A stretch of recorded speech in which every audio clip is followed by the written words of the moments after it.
Alright, today is July 3. I recently got the replacement of the Razer Viper. I originally have the issue of left and right click button. It's not squeaky anymore, but I just want to keep this for record. It has a rattling noise inside. I'm trying to figure out the reason why, and it seems like it's the sensor.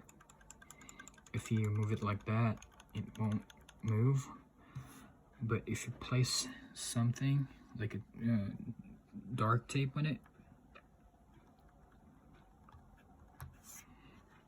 and look at the cursor, it's like that.